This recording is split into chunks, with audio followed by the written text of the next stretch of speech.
I sat down to watch this new show on Netflix. I had no idea how triggering it would be for me on so many different levels. You guys watching the 4 seasons on Netflix? Yes, I binged the whole entire thing. I'm finally done with it. Is it like Team You White Lotus? Is it what? Is it like Team You White Lotus? Okay. I heard the 4 seasons. I immediately think hotel. Well, it is. So it's a group of friends. So it's 3 couples. And they all do a vacation like once a quarter. So they do a vacation. So you have spring, summer, fall, and winter, right?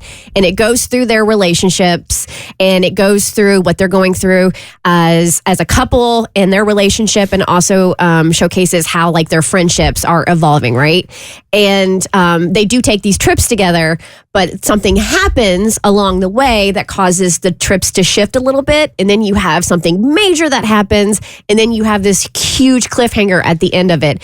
It's a star-studded cast, which is what got me into it. Steve Carell, Coleman Domingo, Tina Fey. And so that's what got me into it. And I watched it, and I wasn't expecting to like it as much as I did, but it's really good. Yeah, I liked it and hated it. Abby, I think you have to be at a certain age to really have it affect you. I don't think you, Abby, should even waste your time as a 27-year-old. But if you're in your like mid 40s or older, it hit me on a couple of different levels. How do I say this nicely? The relationship that Steve Carell is having, and the way that his friends are looking at him in this new relationship was certainly an experience that I had, right? Uh-huh. So I'm watching it and I'm being triggered. The exact same situations, right? So that's the first thing. The second thing is, you guys, and here's where I'm so confused. So most of these couples have been married 20-something years, or with each other for 20-something years. And it strikes at my biggest fear of being married long term is that what's the word I'm looking for here? They're so they love each other. At the bottom of all these couples love each other, but they're so annoyed by each other. They kind of take each other for granted. They're going through real life, which isn't so exciting. They have a lot of tension, right? Sometimes they mull over divorce and then they don't mull over divorce. But what I'm struggling with here, and as I'm looking at my relationship with Amanda and where we're going to be going in the future, and asking myself, like, what is realistic and what is not? What I'm seeing on all 4 of those couples is not what I want. But that really is kind of what marriage is. Yeah, and also while I was watching it, I just appreciated it because, like, again, these couples have all been together. So it's like a friend group. So, like, you know, Tina Fey and her husband met in college, and they met, you know, the character played by Coleman Domingo in college as well. And so they all, like, kind of intersected, and now they've been hanging out together for 20 plus years, right? But when it came to the relationship, especially the marriage that Tina Fey and her fellow SNL alum, I can't remember his name for the life of me right now, sorry. Dude. Huh? Dude. Mm-hmm. Your relationship can feel like it becomes mundane, right? And you get kind of complacent, and it's lackluster. But that's real life. Like, every day is not going to be exciting and brand new, and there's not going to be adventure around every corner. Like, you're going to get to a place where you are settled. And for some people, being not settling, but for some people, being settled can be very scary. And that's kind of where they find themselves. And I'm like, no, this is like real life stuff, and this makes total sense. So my parents have been married for 30 something years, and somehow they still like each other. So it is possible. But from my standpoint, I'm 28, and so this is the age where people are pretty much settling down and finding their person. And what I've learned about marriage, because obviously at 28, most people don't have like real marriage problems or real marriage lessons. What I've learned about people who get married is sometimes they choose people they don't like.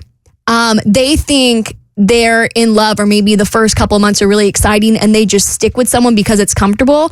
I think I grew up because my parents are so happy with this naive notion that everyone gets like a government issued husband around 26, 27, 28. And you really like this person, and that you just work through all the hard stuff. I'm finding that a lot of the people that are getting married don't like each other. Man, that is what a really, really great point. I will also add to that sometimes when you get here's my beef with getting married young, and I've said this before on the show, is you don't really kind of know who you are just yet. And you're still developing, and you're developing all the time.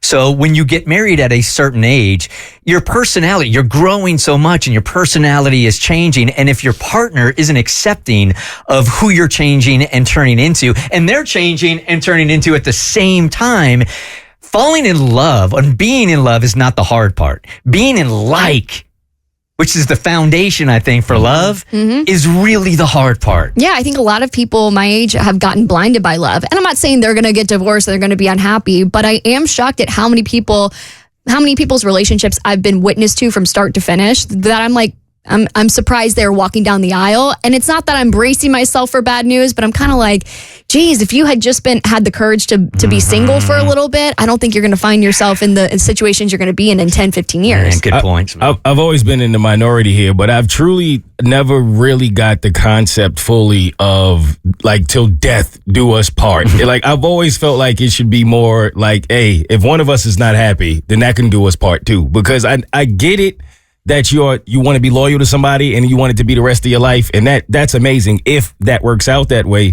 But I really don't think that everybody is built to be in one relationship with one person for their entire life. And it's almost as if that's not the case for you, then you still feel like you're forced to be there because society tells you that it's a failure if it doesn't go that way. But for me, I just think everybody is just not meant to be together forever. Here's what I'm banking on right now with Amanda, because I've just never felt this kind of compatibility with anybody else that I've ever been with before. I'm banking on that one right there, right? I've been in a marriage before where I thought we were very compatible, and then as we grew, we weren't as compatible. I've also been in relationships where I knew we weren't compatible right from the start, but stuck it out anyway. I'm banking that this one's not going to be as much work because I really believe we're compatible. Do you think that that's wrong? No, well, all relationships, I think you should work at all relationships. I think there is work in every relationship. It just should never feel like a job. Once your relationship starts to feel like a job, then something is off. When I look at these relationships in that show, I'm like, that's too much work. I don't think no. I feel like with all the relationships, it depends on what your threshold is of work, and I think for every person it's going to be different. But like for them, they put in like 20 to 25 plus years into a relationship, so obviously you're going to get to a point where maybe you need to put in a little extra work to get over that hump. And so it just depends on whether or not you're willing to get over that hump. Sounds like there's a lot of humps in what I'm looking at. Yeah, there was one person wasn't able to get over one hump. How is the compatibility you're experiencing with your current girlfriend different than the compatibility you thought you had with your ex-wife? How do I answer that? Rephrase the question again. I'm mulling over. I'm buying time. Yeah. So you said that you feel very compatible with Amanda, your current girlfriend, but you also mentioned that you felt like you were compatible with your ex-wife. So do you feel like there's a difference? I figured it out.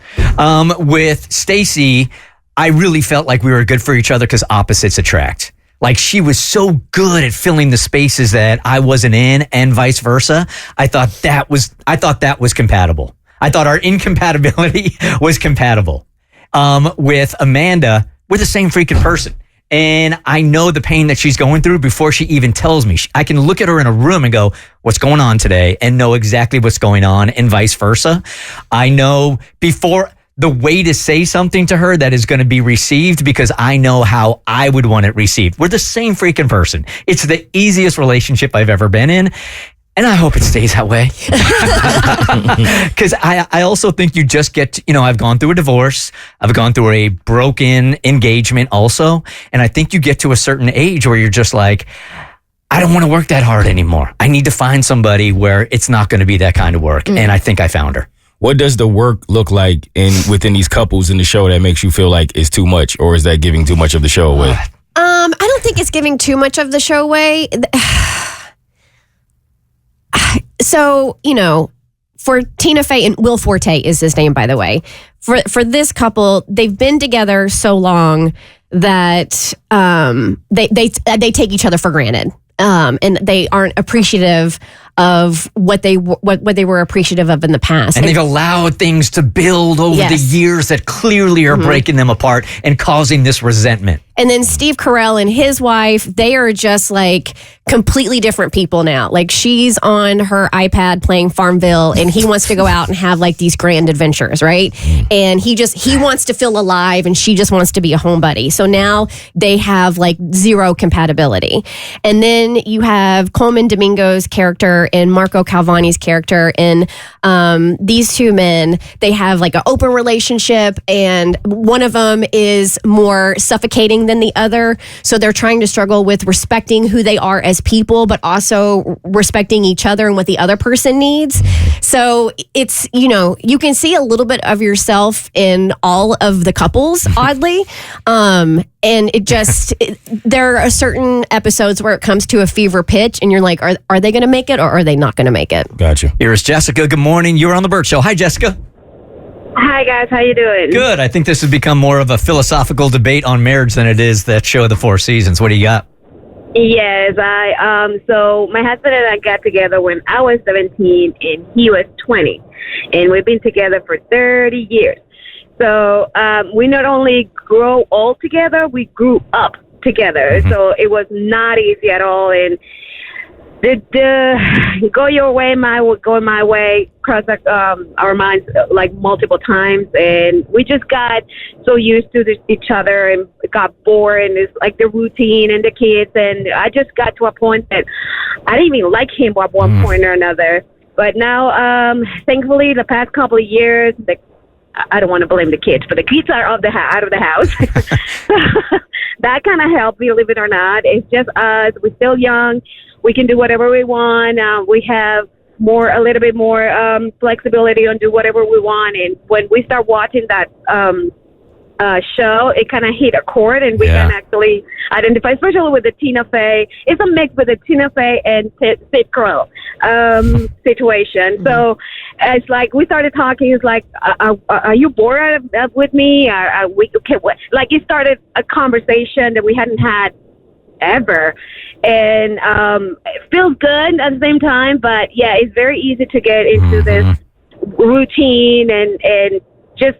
I mean, I will always love him, but I not always like him. Yeah, that's exactly what you were saying. It's the like factor right there. Yeah, I mean, my parents, I think that's why they've lasted for so long. I mean, I think it's been 32, I can't do the math. It's too early for that. But I've never seen my parents get in like an all out, like balls to the wall, fist, like emotional fist fight. I've seen them get in some tiffs when we travel because that's a very high stress environment if you're in a foreign country and you're trying to take your kids around.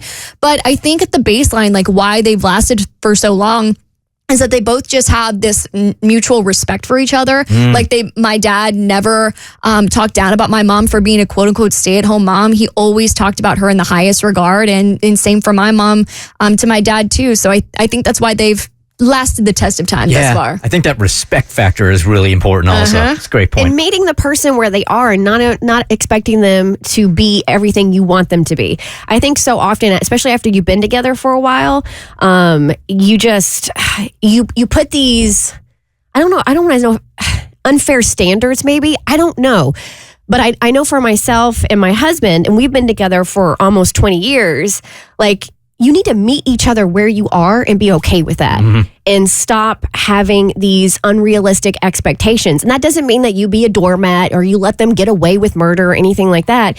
It just means like, this is the person I fell in love with. This is the man I married. This is the man I had a child with.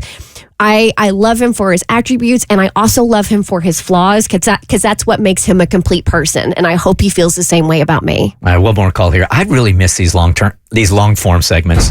I like this. Well, your name's on the show. If you want to do it more often, we can. Yeah, the way people are listening is different now, though. Hey, Robin, good morning. Hi, how are you? Good. We got about a minute here. I got to side with you, Bert. You know, I was with my husband for 11 years before I was like, what are we doing? Like, let's just get married. And at that point, we had already had 2 children. And we're better off co-parenting than we are together. What a sad realization, though. I mean, I've been in that situation before, and just watching the reality of that unfold hurts so much. Yeah. It does. It stinks, but I mean, we just get along so much better. Right. Co-parenting. I just want to let you know the only reason why I took this call is because it started on the screen. It said, I agree with Bert. Yeah, I know. I knew that's why you took it and you wanted to get So to I it. extended it 60 more seconds. The Bert Show.